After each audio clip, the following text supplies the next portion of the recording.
கிறிஸ்துக்கள் அன்பான தேவனுடைய பிள்ளைகளே, ஆண்டவரும் உலக ரட்சகருமான இயேசு கிறிஸ்து இணையற்ற நாமத்தினால உங்க எல்லாரையும் வாழ்த்தி ஆசீர்வதிக்கிறேன். இந்த ஜூன் மாதம் 28ஆம் தேதி மங்கள வார்த்தை நிகழ்ச்சி மூலமா உங்க எல்லாரையும் நேரடியாக உங்கள் வீடுகளிலே பார்க்கறது எனக்கு ரொம்ப சந்தோஷம். கர்த்தர் உங்களை ஆசீர்வதிப்பாராக. சரி, இன்னைக்கு நமக்கு என்ன மங்கள வார்த்தை? 1 பேதுருவின் புஸ்தகம் 5ஆம் அதிகாரம் 7வது வசனம் இப்படியாய் சொல்லுகிறது: உங்கள் கவலைகளை எல்லாம் அவர் மேல் வைத்து விடுங்கள்.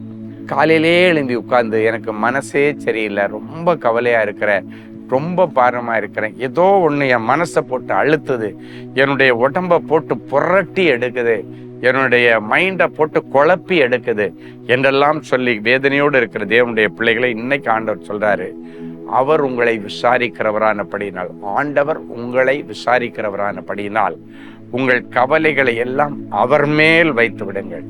உங்கள் கவலைகள் எல்லாம் அவர்கிட்ட சாட்டிருங்கன்னு ஆண்டவர் சொல்றார். வருத்தப்பட்டு பாரம் சுமக்கிற தேவ பிள்ளைகளே, என்னிடத்துல வாங்க, உங்களுக்கு இளைப்பாறுதல் தருவேன். உங்கள் வழக்குகளை என்னிடத்துல கொண்டு வாங்க, நான் உங்களுக்கு நியாயம் செய்வேன். உங்க பிரச்சனையை என்கிட்ட கொண்டு வாங்க, நான் தீர்த்து வைப்பேன். ஆண்டவர் கூறியிருக்கிறார், ஆண்டவர் சொல்லி இருக்கிறார். நம்ம தான் அதை கொடுக்காம பிடிச்சு வச்சுட்டு நான் பார்த்துக்குவேன். எப்போ உங்க பிரச்சனையை நான் பார்த்துக்குவேன்னு சொல்றீங்களோ அதோட உங்களுக்கு டிப்ரெஷன் ஸ்டார்ட் ஆயிடும். உங்களால ஜெயிக்க முடியாது. இந்த வசனம் சொல்லுகிறது, அவர் மேல் வைத்து விடுங்கள். இன்னைக்கு நிறைய கவலைகள். சிலர் பிள்ளைகளை குறித்த கவலைகள், சிலருக்கு பிள்ளை இல்லைன்ற கவலைகள், சிலருக்கு வருமானம் இல்லைன்ற கவலைகள், சிலருக்கு குடும்பத்தில் நடந்த இழப்பு நிமித்தம் கவலைகள், சிலருக்கு ஏமாற்றப்பட்ட கவலைகள், யாரோ ஒருத்தரை ஏமாத்திட்டாங்க. ஸோ ஒவ்வொருவரும் அவங்கவுங்க லெவலில் இருந்துட்டு கவலையோடு இருக்கிறீங்க. பிள்ளைகளுக்கு நான் எவ்வளோதான் படித்தாலும் எனக்கு நல்ல மார்க் கிடைக்கலையே கவலை. சில பிள்ளைகள் எனக்கு மெமரி லாஸ், அப்படின்னா எனக்கு ஞாபக சக்தி குறைவு கவலை. சில பிள்ளைங்க தோல்வியை நினைச்ச கவலை. எல்லாரும் கவலை இருக்கு. ஆண்டவர் என்ன சொல்றாரு, நீ கவலைப்படுறதுனால ஒரு முழம் கூட்டவோ குறைக்கவோ முடியாது. மாறாக உங்க கவலைகளை எல்லாம் ஆண்டவர் மேல வச்சுட்டீங்கன்னா, ஆண்டவர் பார்த்துக்குவாருன்னு சொல்லிட்டீங்கன்னா, அந்த விசுவாசம் உனக்கு வெற்றியை தரும். அந்த விசுவாசம் உனக்கு சமாதானத்தை தரும். அந்த விசுவாசம் உனக்கு வாழ்க்கையில இழந்து போன எல்லாவற்றையும் திருப்பி தரும். அப்ப நம்ம என்ன பண்ணணும்? கவலைப்படுறதுக்கு பதிலா ஆண்டவர்கிட்ட கொண்டு போய் இறக்கி வச்சிடணும். ஆண்டவரை என்னால முடியலை, இதை என்னால தாங்க முடியலை. நீங்க என்ன பண்ணீங்களோ தெரியாது, நான் உங்ககிட்ட இறக்கி வச்சுட்டேன், எனக்கு விடிவு காலத்தை நீங்க கொடுக்கணும்னு சொன்னா விடிவு காலத்தை கர்த்தர் தருவா. அன்றைக்கு தாவீது தன் பிரச்சனையை தானே சுமந்துட்டு மலை அடிவாரத்திலும் குகைகளிலும் ஒதுங்கி பயந்து இருக்கிறது வரைக்கும் அவன் பிரச்சனைக்கு முடிவு வரல. ஆனால் ஒரு நாள் ஆண்டவருடைய சமூகத்துல தேவாலயத்துக்கு வரான். எப்படி சொல்லிட்டு வரான் தெரியுமா? ஒரு பாட்டை பாடிட்டே வரான். என்ன பாட்டுன்னா, மனுஷர்கள் என் தலையின் மேல் ஏறி போகிறார்கள், தீயையும் தண்ணீரையும் கடந்து என் காலத்தை ஓட்டிட்டு இருக்கிறேன், ஆனாலும் உம்முடைய செழிப்பான இடத்துல என்னை கொண்டு வந்து சேர்த்திருந்து சர்வாங்க தகன பலிகளை எடுத்துக்கொண்டு கர்த்தருடைய ஆலயத்துக்குள்ளே போய் விழுந்தான். அப்படின்னா எல்லா கவலை, இதுக்கு மேல நான் ஒழிச்சிட்டு இருக்க மாட்டேன், பயந்துட்டு இருக்க மாட்டேன், எல்லாத்தையும் உங்க பாதத்துல இறக்கி வச்சாச்சு. எப்ப ஆண்டவர் மேல அந்த கவலைகளையும் பாரத்தையும் இறக்கி வச்சானோ, அதன் பிறகு கர்த்தர் அவனுக்காக வழக்காடினான், யுத்தம் பண்ணினான். எல்லா விரோதிகளை அழித்து ஆண்டவர் அவனுக்கு ராஜரீக மேன்மையை கொடுத்து ராஜ சிங்காசனத்துல உட்கார வச்சு அவன் விரும்புகிற காலம் வரைக்கும் அழகாக இஸ்ரவேலை ராஜாவா இருந்து அரசாள கர்த்தர் உதவி செய்தார். உங்களுக்கும் செய்வார். ஒரு நல்ல சாட்சியை கேட்கலாமா? சிஸ்டர் மஞ்சு, நான் நாகர்கோவிலில் உள்ள ஒரு மருத்துவமனையில் டாக்டராக வேலை பார்த்து வருகிறேன். என்னுடைய மாமியாரின் சரீரத்தில் ஒரு கட்டி இருந்தது. மருத்துவமனைக்கு அழைத்து சென்றேன். டாக்டர் கட்டியை பார்த்துவிட்டு அது கேன்சர் கட்டியாக இருக்க வாய்ப்பு இருக்கிறது என்று சொன்னார். நான் திருவனந்தபுரம் மருத்துவமனைக்கு அழைத்து கொண்டு செல்ல முடிவு செய்தேன். மருத்துவமனைக்கு போவதற்கு முன்பாக தேவனின் அன்பு ஊழியங்களின் நாகர்கோயில் ஜப கோபுரத்திற்கு அழைத்து சென்றேன்.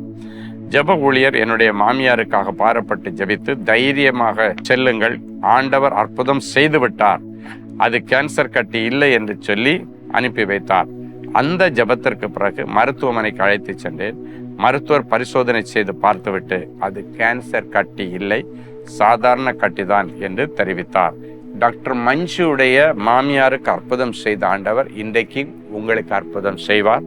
அவங்க பாருங்க, தன்னுடைய கவலைகளை எடுத்துக்கொண்டு போய் தன்னுடைய மாமியாருடைய சரீரத்தில் இருந்த கட்டிகளை குறித்த கொள்ளை நோயின் கட்டின்னு தெரிஞ்சதற்கு பிறகு அந்த சூழ்நிலையில் அவர்கள் உட்கார்ந்து அழுதுட்டு கவலையோடு இருந்த நேரத்துல அவர்கள் இந்த கவலைகளை எல்லாம் ஆண்டவர் மேலே வைப்பதற்காக நம்முடைய நாகர்கோயில் அடைக்கல பட்டணத்திற்கு, நாகர்கோயில் உள்ள தேவனின் அன்பு ஜெபகோபுரத்துக்கு போய் ஆண்டவர்கிட்ட இறக்கி வச்சாங்க. அதன் பிறகு காரியம் மாறுதலாய் முடிந்தது. அது கேன்சர் கட்டி இல்லைன்னு சொல்ல கர்த்தர் உதவி செய்தார். அந்த ஆண்டவர் நமக்கும் ஒரு அற்புதம் செய்வார். ஜெபிக்கலாமா? அன்பான ஆண்டவரே, மக்கள் இந்த நிகழ்ச்சியை பார்த்து கண்ணீரோடு அமர்ந்திருக்கிற பிள்ளைகளை ஒரு விஷயம் கண்ணோக்கிப்பார். கவலையோட, துக்கத்தோட, வேதனையோட அமர்ந்து தங்களுடைய இயல்பு நிலை பாதிக்கப்பட்ட நிலைமையில எங்கேயும் போக விருப்பம் இல்லாம, யாரையும் பார்க்க விருப்பம் இல்லாம அழுது கொண்டிருக்கிற பிள்ளைகளை ஒரு விஷயம் கண்ணோக்கி பாரும்.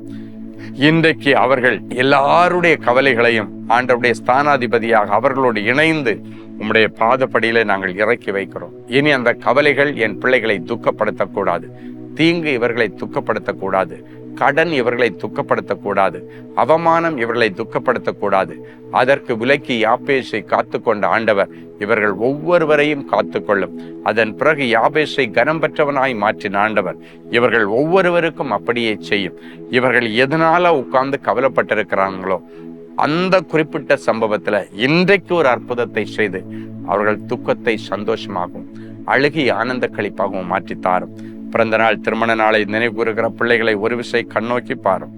கர்த்தர் எனக்காக யாவற்றையும் செய்து முடிப்பாருங்கிற வார்த்தையின்படி இந்த நிமிஷத்திலிருந்து என் பிள்ளைகளுக்கு அதிசயங்கள் நடக்கட்டும். இயேசுவின் மூலம் பிதாவே, ஆமென்.